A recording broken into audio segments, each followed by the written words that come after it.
गुरु प्यारी साध संगत जी, मैं विनोद जो एक अरसे से आप सबसे आवाज़ के माध्यम से जुड़ा हुआ हूँ, आज अपने प्यारे महबूब द्वारा लिखित सच्चा धर्म और मांस शराब पर लिखे हुए वचन आपको पेश करने जा रहा हूँ और उम्मीद करता हूँ कि आप इन्हें गौर से सुनेंगे।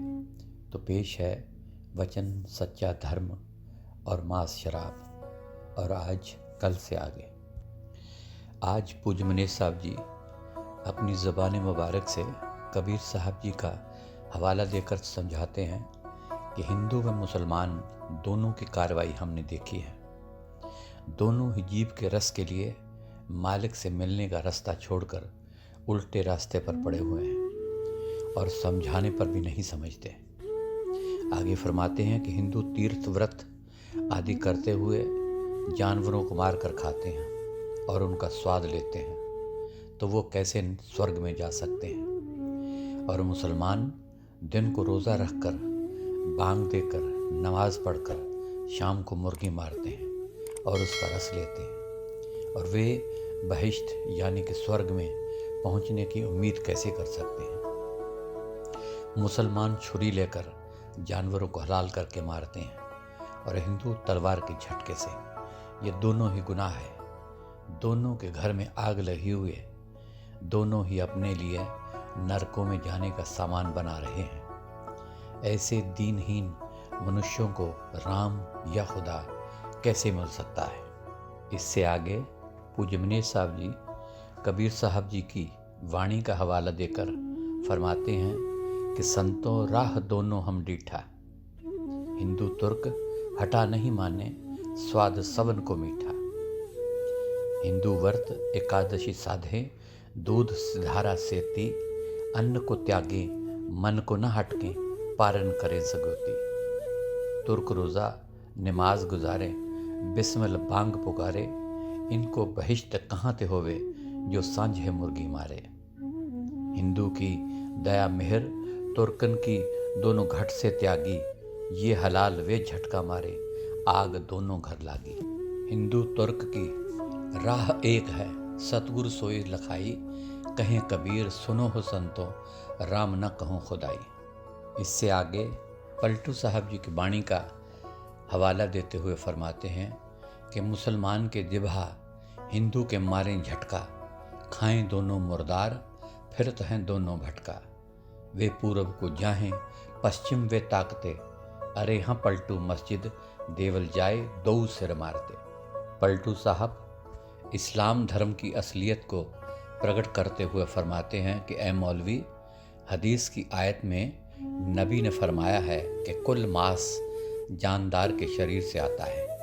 सभी जानदारों में एक ही मालिक है, कोई दूसरा नहीं, और सभी की एक जैसी जान है। फिर तू जीभ के स्वाद के लिए जीवों की रूह को दुख देने का गुनाह क्यों करता है। यह तुझे शोभा नहीं देता। और याद रख, सब में एक ही नबी का नूर है। तू जो कुछ भी कर रहा है उस बुजुर्ग यानी कि हज़रत मोहम्मद साहब के हुक्म के खिलाफ कर रहा है। असली काफिर मरदूद तो वो ही मनुष्य हैं जो बेदर्द, बेरहम और निर्दयी हैं। आगे फिर पलटू साहब जी का वाणी का हवाला देते हुए फरमाते हैं कि लहम कुल हम जिस्म का नबी किया फरमूद। नबी किया फरमूद हदीस की आयत माही, सब में एक जान और कोई दूजा नहीं। खून गोद शाह एक मौलवी जिभान छाजे, सब में रोशन हुआ नबी का नूर बिराजे। क्यों तू खूंचे रूह गुनहगारी में पड़ता, बुजुर्ग के फरमूद बमुजब नहीं डरता। पलटू जो बेदर्दी सो काफिर मरदूद, लहम कुल हम जिस्म का नबी किया फरमूद। इससे आगे पूज्य मनीष साहब जी फरमाते हैं कि हिंदू धर्म की असलियत बताते हुए फिर फरमाते हैं कि मन और इंद्रियों की लज्जतों के अधीन होकर जीव पशु और मेढे मारकर प्रभु रूपी पति की हत्या करने तक पहुंचा है। मिट्टी के बने हुए फर्द देवी देवताओं को जिंदा जानवर मारकर चढ़ाना कौन सी पूजा है। इस प्रकार जीव हत्या करने वाले की गति कैसे हो सकती है। सब जीवों में एक ही परमेश्वर है जो जीव हत्या करके देवताओं को बलि देता है वो उस औरत के समान है जो अपने ही पति को कत्ल कर देती है। और आगे पलटू साहब जी की वाणी इसी तरह इस चीज़ का तायद करती है। गर्दन मारे खसम की लगवारन के हेत पशु ओ मेंढा मारे, पूजे दुर्गा देव देव खरी सिर दे मारे। माटी देव खरी बांध मुए की पूजा लावे, जीवत जीव को मार आन के ताई चढ़ावे। सब में है भगवान और न दूजा कोई, तेकर यह गति करे भला कहवाते होई। पलटू जीव को मार के बल देवतन को देत, गर्दन मारे खसम की लगवारन के हेत। इससे आगे पूज्य मनेर साहब जी, तुलसी साहब जी जो कुछ घट रामायण में लिखते हैं उसको वो इस तरह फरमाते हैं। और सुनो एक अदमाही, बकरा मरे मास न आई। बकरा मरे जीव दुख पावे, तब पुन मास कसाई लावे। आत्म मरे कष्ट के माही, किसको साध दे बुझाई। ऐसे निष्ठ साध जो गावे, तिनको साध कह कर गावे। दयाहीन इंद्री सुख भावे, जिह्वा रस मीठी मीठी बतलावे। जो कोई पूज किस किस खाई, तुमता तो मिट्टी बसलाई। जीव हत्या कुछ नहीं विचारा, ऐसे साध नेति उधारा। करे स्वाद मिट्टी बतलावे, अंदर स्वाद बुद्धि नहीं गावे। मिट्टी तब जाने भाई, ढेला खेत उठावे भाई। और इसी प्रकार महात्मा चरणदास जी भी पाखंड में फंसे हुए संसार का हाल इस तरह वर्णन करते हैं। टेक सब जग भरम भुलाना ऐसे, ऊंट की पूंछ से ऊंट बांध्यो, यूं भेड़ चाल है जैसे। खर का शोर भूस कूकर की, देखा देखी चाली।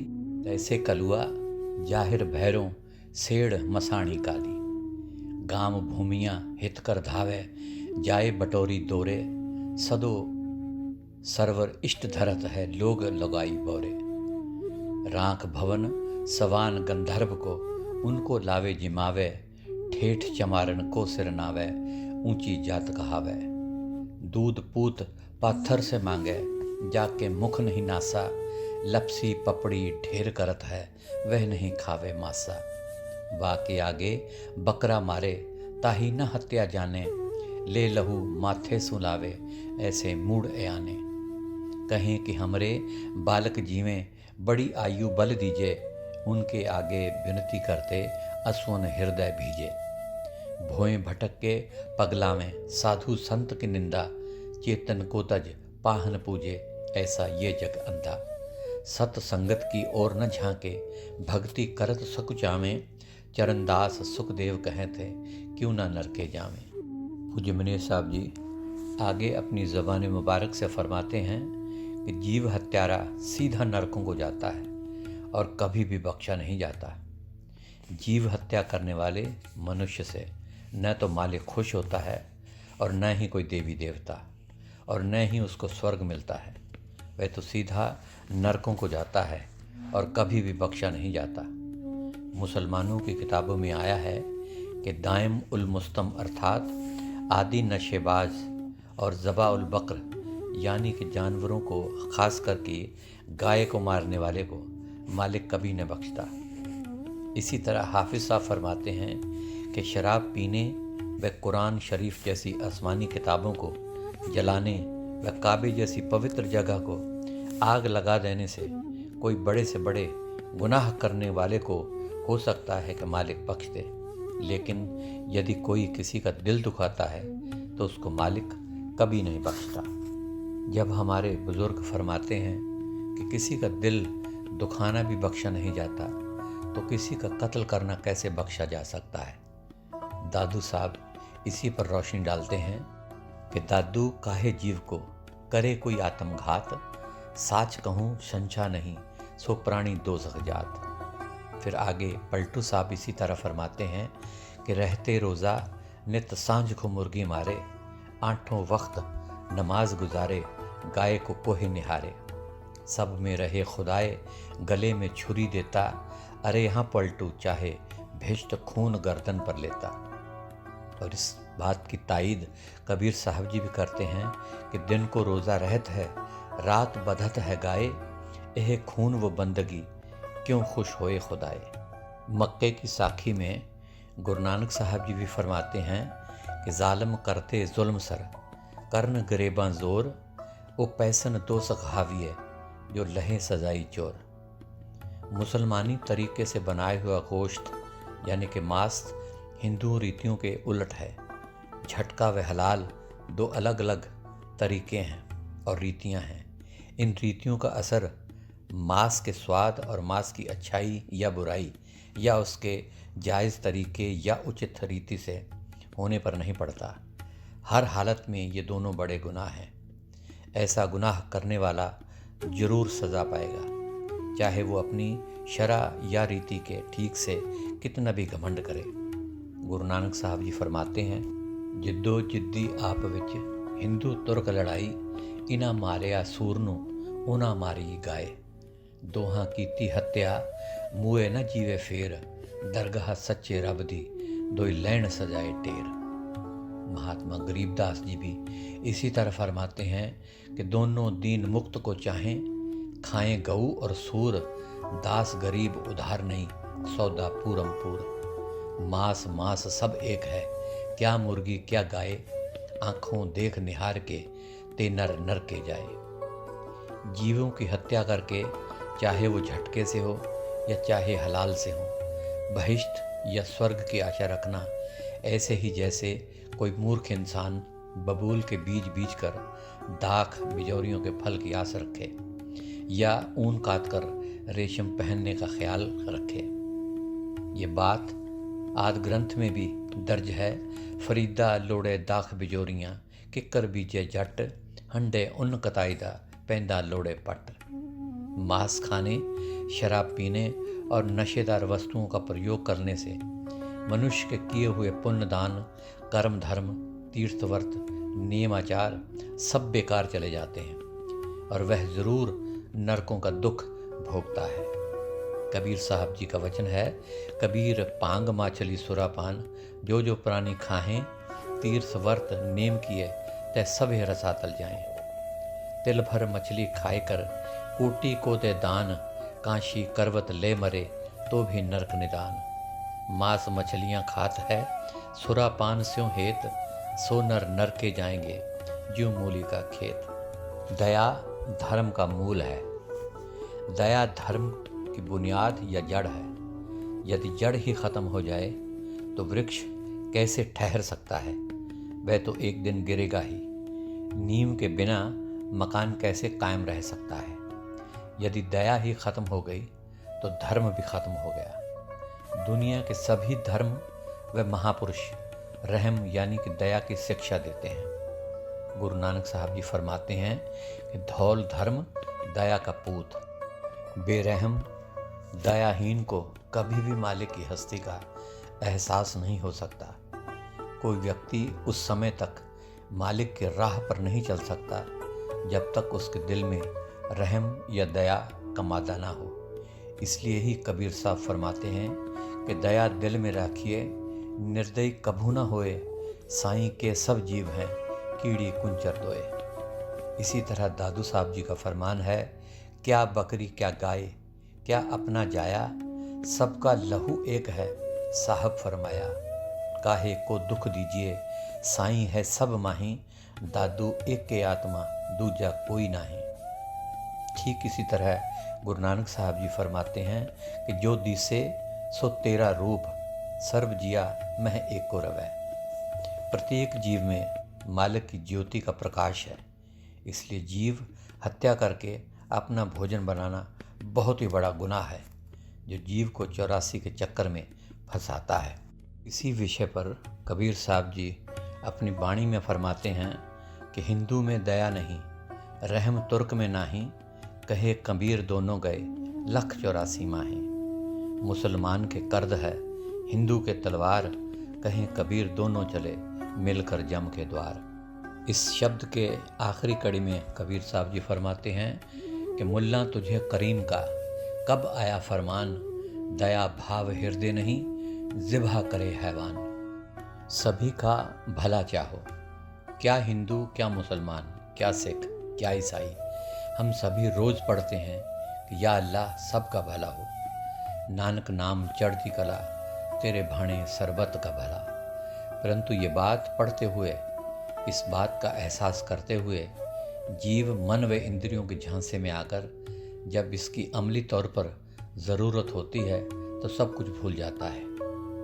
हजूर महाराज परम संत सावन शाह जी एक अंग्रेज़ को एक ख़त में लिखा कि ठीक मेरे बंगले के ऊपर कमांडिंग इंजीनियर का बंगला था। एक दिन कर्नल साहब अपनी लड़की के साथ टहलने के लिए बाहर निकल रहे थे। उसी समय एक बैलगाड़ी हाँकने वाला उनके सामने से निकला। उस गाड़ी को एक ज़ख्मी बैल खींचे जा रहा था।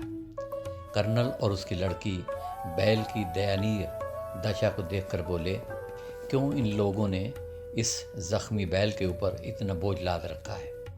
तो सच्चे पातशाह ने फरमाया कि ये सच है, आप लोग इस गरीब जीव की तकलीफ़ को देखना सहन नहीं कर सकते हैं। लेकिन क्या आपने कभी सोचा है कि गाय का मांस जो आप खाते हैं वे क्या है? बात यह है कि मनुष्य कुछ हद तक मन बुद्धि के सहारे सोच और समझ सकता है, लेकिन जब वह अभ्यास करके अपने अंदर प्रवेश करता है तभी उसको पूर्ण ज्ञान होता है। ठीक इसी प्रकार हम लोग सत्संग सुनते हैं, पोथियाँ पढ़ते हैं, परंतु जब प्रलोभन सामने आता है तब हम इंद्रिय भोगों के वशीभूत हो जाते हैं। हमने विद्वानों, वक्ताओं एवं ज्ञानी लोगों को देखा है, लेकिन वे भी इंद्रियजन्य भोगों के सामने झुक जाते हैं।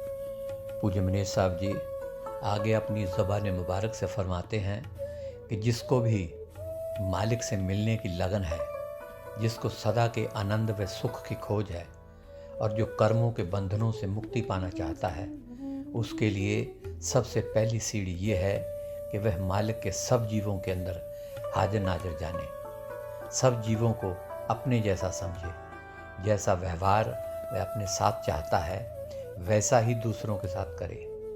जान सबको प्यारी है, मौत से हर कोई डरता है। दुख व मुसीबत में होते हुए भी कोई मरना नहीं चाहता। किसी जीव को जब कोई मारता है तो वह कितना रोता और तड़पता है। किसी जीव को अपनी जीभ के स्वाद के लिए या खुराक बनाने के लिए मारना इंसान जैसे अशरफुल मखलूक यानी कि सब योनियों के सरदार जिस पर सबकी रक्षा का भार है के लिए कहाँ तक उचित है। यह तो इंसानियत व रूहानियत दोनों के खिलाफ है। हिंदुस्तान में मुग़ल बादशाह अकबर शाकाहारी थे। उन्होंने अपने जीवन काल में एक धर्म चलाया जिसका नाम दीन इलाही था। वो लिखते हैं कि मांस वृक्षों पर तो नहीं लगता, धरती पर पैदा नहीं होता, यह तो सिर्फ और सिर्फ शरीर से काट कर अलग किया जाता है, जिससे जीव को बहुत कष्ट होता है। यदि हम इंसान हैं तो हमें दूसरों का दर्द महसूस करना चाहिए। मालिक ने हमें हज़ारों नियामतें खाने पीने और मज़े के लिए बख्शी हैं। उन सब को छोड़कर जीव के मामूली से स्वाद के लिए किसी की जान लेना मूर्खता और नादानी है। इससे आगे गांधी जी भी यही लिखते हैं कि मैं मांस खाने को किसी हालत में भी उचित नहीं समझता। किसी और परिस्थिति में मनुष्य के लिए मांस खाना जायज़ नहीं। मेरे ख्याल में मनुष्य शरीर के लिए मांस उचित भोजन नहीं है। हम इंसान जानवरों से उत्तम हैं। मांस खाकर नीचे की जीव श्रेणियों की तरह कर्म करना हमारे लिए ठीक मालूम नहीं देता। मालिक के कुल के कातिल और कत्ल किए जाने वाले जीव के अंदर मालिक मौजूद होते हुए मालिक के सामने ही किसी जीव को मारना मालिक के कुल की बेअदबी और तौहीन करना है। क्या ऐसा कातिल जीव इस जुर्म को भागी नहीं बनेगा? क्या वह सज़ा न पाएगा? ज़रूर पाएगा। हाजिर नाजिर मालिक को तो किसी की भी गवाही की ज़रूरत नहीं। आगे कबीर साहब जी इसी बात पर रोशनी डालते हुए अपनी वाणी में फरमाते हैं, कबीर जीव जो मारे जोर कर, कहते हरि जो हलाल, दफ्तर बही जब काट है, होएगा कौन हवाल। कबीर जोरू किए जुल्म है, कहता नाव हलाल, दफ्तर लेखा मंगिए, होएगा कौन हवाल। कबीर जोर किया सो जुल्म है, लेई जवाब खुदाए, दफ्तर लेखा निक से, मारे मुँह मुँह खाए। सो गुरु प्यारी साध संगत जी, आज के लिए इतना ही और इजाज़त दीजिए। कल फिर आपसे रूबरू होऊंगा और आखिर में आप सबको मेरी प्यार भरी धन धन सतगुरु तेरा ही आसरा, हाजिर नाजिर जिंदा राम तेरा ही आसरा कबूल फरमाएं।